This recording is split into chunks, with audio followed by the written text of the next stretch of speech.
منتقل ہوا ہے، ابھی ختم نہیں ہوا، مر کے مٹی نہیں ہوا، بلکہ فرمایا کہ ابھی وہ قبر کے اندر جاتا ہے، اگلا اس کا ایک اور ہونے لگا۔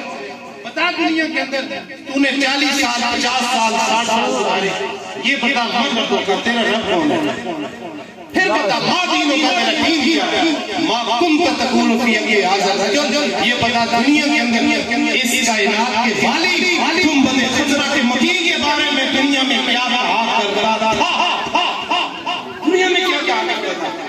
ایک سوال کروں گی آپ لوگوں سے، یہ بتائیں قبر میں بندہ گیا، اس سے سوال کیے جا رہے ہیں، یہ سوال مردہ سے کیے جاتے ہیں یا زندہ سے کیے جاتے ہیں؟ سوال مردہ سے ہوتے ہیں یا زندہ سے ہوتے ہیں؟ اچھا بندہ مر گیا، مرنے کے بعد کفن دفن اس کو خوشبوئیں لگائی جا رہی ہیں، اس کو غسل دیا جا رہا ہے، اور پھر میرے رب فرماتا ہے میرے بندے کو ایک دن چار بندے ٹولی کی طرح اٹھاؤ۔ یہ بتاؤ یہ جو لباس بنایا جاتا ہے، یہ لباس مردوں کے لیے زندوں کے لیے؟ خوشبوئیں مردوں کے لیے زندوں کے لیے؟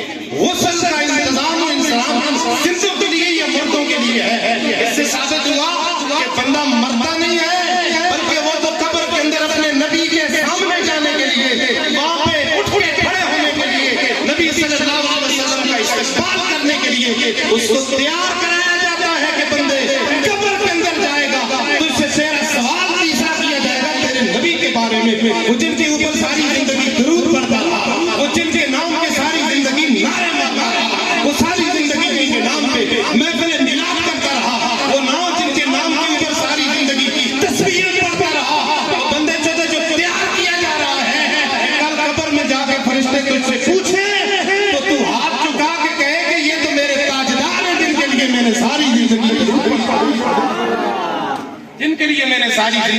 پڑھا ہے۔ اب آپ اسی وقت حدیث میں پڑھ رہا تھا کہ فرمایا انسان مرتا ہے 3 اعمال ختم نہیں ہوتے، صدقہ جاریہ ختم نہیں ہوتا، دوسری بات اس کے لیے اولاد ہو، اولاد دعا کرنے والی ہو، دعا اولاد کی جب تک چلتی رہے، والدین کے لیے وہ صدقہ جاریہ بنتی رہتی، اور اس کے بعد فرمایا علم انسان کو نفع دینے والا علم کو کبھی ختم نہیں ہوتا۔ یہ 3 باتیں ہمیں ملتی ہیں۔ اس کے بعد اگر کوئی بندہ یہ کہے کہ جی یہ میت کے لیے جو ایصال ثواب کیا جاتا ہے تو کوئی فائدہ نہیں، یہ تو کافروں اور مشرکوں کا طریقہ ہے، یہ جو قرآن پاک پڑھا جاتا ہے پڑھایا جاتا ہے صلاۃ کے اندر قرآن ہی پڑھتے ہیں، اس کے علاوہ حدیث پڑھتے ہیں، اس کے علاوہ تو کرتے کچھ نہیں، نبی صلی اللہ علیہ وسلم کی ذات پہ درود و سلام پڑھتے ہیں، اس کے علاوہ تو ہم کچھ کرتے نہیں۔ اس کے اوپر بھی اگر کہ بندہ یہ اعتراض کرے کہ نہیں بھی ثواب نہیں پہنچتا، یہ تو ایسے ہی خواب کے اندر ٹائم ضائع کرنے والی بات ہے، پیسے ضائع کرنے والی بات ہے، تو میں پھر ان سے یہ سوال کروں گا، یہ بتاؤ کہ میت کو کون سی چیز پہنچی ہے؟ اگر میت کو قرآن نہیں پہنچا، اگر میت کو دعا نہیں پہنچی، اگر میت کے لیے ہماری دعائیں نہیں پہنچی، میں یہ بتاؤ میرے نبی صلی اللہ علیہ وسلم جو اپنے مرحومین صحابہ کرام کے لیے دعائیں مانگا کرتے تھے، کیوں مانگا کرتے تھے؟ لمبا چوڑا اختلاف نہیں، لمبی چوڑی بحث نہیں، نہ میں اختلاف کا قائل ہوں، ہم محبت کرنے والے لوگ ہیں، وسعت قلبی رکھنے والے کھلے دل والے لوگ ہیں، لیکن اختلافات کا بازار اگر گرم ہوگا مسائل خراب ہوں گے۔ یہ پرامن علاقہ ہے اور یہ سارے جتنے بھی لوگ یہاں پہ بیٹھے ہیں ایک قوم ایک ذات کے لوگ بیٹھے ہیں، یہاں پہ کوئی کسی کا اختلاف نہیں بنتا۔ خدا اس امن کی فضا کو امن والی فضا رہنے دیجیے، یہاں پہ انتشار اور افراط کی بنیادیں کھڑی نہ کریں، ورنہ یہ ایک دفعہ پھر وہی باغ جو آج سے صدیوں پہلے کا وہی باغ بن جائے گا۔ خدا را اس قسم کا گہوارہ نہیں رہنے دیجیے۔ میرے نبی صلی اللہ علیہ وسلم کے نام کے اوپر یہ الیام باغ کل بھی ایک تھے، آج بھی ایک تھے، اور قیامت تک ایک ہی رہیں گے، ان کے اندر کوئی اختلاف نہیں۔ باہر سے آگے اگر کوئی بندہ یہاں پہ لڑائیاں جھگڑے کرانے کی کوشش کرے گا تو یاد رکھیے پھر یہ فضا دور تک جائے گی۔ میرے نبی صلی اللہ علیہ وسلم کی بارگاہ میں بے شمار واقعات ہیں، میرے پاس تو وقت نہیں ہے۔ آپ نے اگر ایصال ثواب نہیں کرانا، ختم کل نہیں کرانا، میت کے لیے کچھ نہیں پڑھانا، میں پڑھاؤں گا۔ قاری صاحب ہمارے سے خلاف ہے،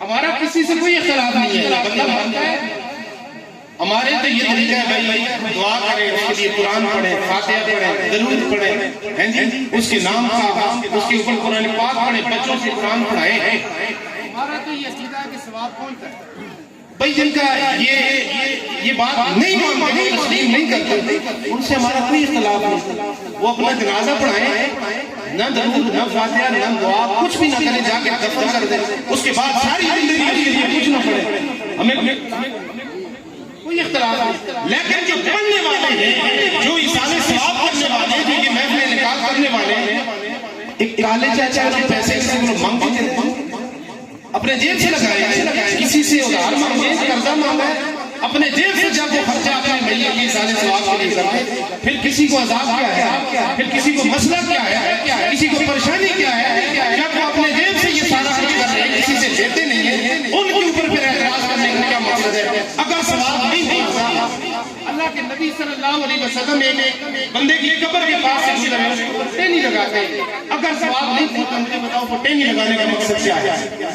حضور فرماتے ہیں کہ بندہ مرتا ہے، اس کے میت سے اس کے لیے لوائقین سارے ثواب آتے ہیں، رب کے فرشتے تش کے اندر، نورانی تش کے اندر لے کے ثواب اس کی بارگاہ میں جاتے ہیں. اس کا کیا مقصد ہے؟ اور اگر یہ سارا کچھ کافروں اور مشرکین کا طریقہ ہے، یہ پچھلے دنوں کا واقعہ ہے. 5-6 دن پہلے عالمی مبلغ اسلام مولانا طارق جمیل صاحب انتہائی قابل عزت ہیں، قابل احترام ہیں، ان کے بیٹے کا انتقال ہوا. دعا کریں اللہ تعالیٰ نے مغفرت فرمائے. ان کا انتقال ہوا، انہوں نے جنازے ختم ہوا، وہیں پہ اعلان کیا میرے بیٹے کا کول جمعرات والے دن ہوگا. سنیے یہ ویڈیو کس نے نہیں سنی. پھر فرمایا، پھر میڈیا کے اوپر آ کے انہوں نے باقاعدہ اعلان کیا میرے بیٹے کا جو ختم کل ہے وہ جمعرات والے دن ہوگا. ہمارا کوئی اختلاف نہیں. ہم صرف اتنا پوچھنا چاہتے ہیں، اگر یہ ایصال ثواب کی محفلیں یہ سنی کریں، یہ محبت کرنے والے لوگ کریں، تو وہ کافروں کا طریقہ ہے. اور اگر مولانا صاحب کریں تو وہ کس کا طریقہ ہے؟ وہ کس کا طریقہ ہے؟ اس کا مطلب یہ ہوا کہ یہ جائز ہے، مستحسن ہے، مستحب عمل ہے، اور نبی صلی اللہ علیہ وسلم کی بارگاہ میں مقبول ہے. اس لیے اہل اسلام کا ہمیشہ سے یہ طریقہ رہا ہے کہ اپنے لوائقین کے لیے وہ ایصال ثواب بھی کرتے ہیں. اور ہمارا تو یہ عقیدہ ہے کہ ہاں دنیا کے اندر بھی، قبر کے اندر بھی سرکار ہماری شفاعت فرمائیں گے، اور کل قیامت کا دن جب دن ہوگا تو ساری کی ساری امتیں کھڑی ہوں گی. ہمیں تو وہاں پہ بھی جو امید کی گھڑی ہے وہ میرے نبی صلی اللہ علیہ وسلم کی ذات ہے. حضور ہے تو ہم ہیں، حضور نہیں ہے تو حضور کے بغیر ہمارا کوئی چارہ کار نہیں ہے. ہم تو یہ کہتے ہیں کہ قبر کے اندر جو 3 سوال ہوں گے. مجھے 2 بندوں نے فرمائش کی تھی کہ 2 شعر اس کے لازمی سنانا، پیر صاحب کا کلام میں سناؤں گا. تیسرا جو سوال ہے، تیرا رب کون ہے، تیرا دین کون ہے، اور نبی صلی اللہ علیہ وسلم کے بارگاہ میں دنیا کے اندر ان کے بارے میں کیا کہا جاتا تھا. تو ہمارا تو یہ یقین ہے، جس کو تاجدار دولت پیر نصیر الدین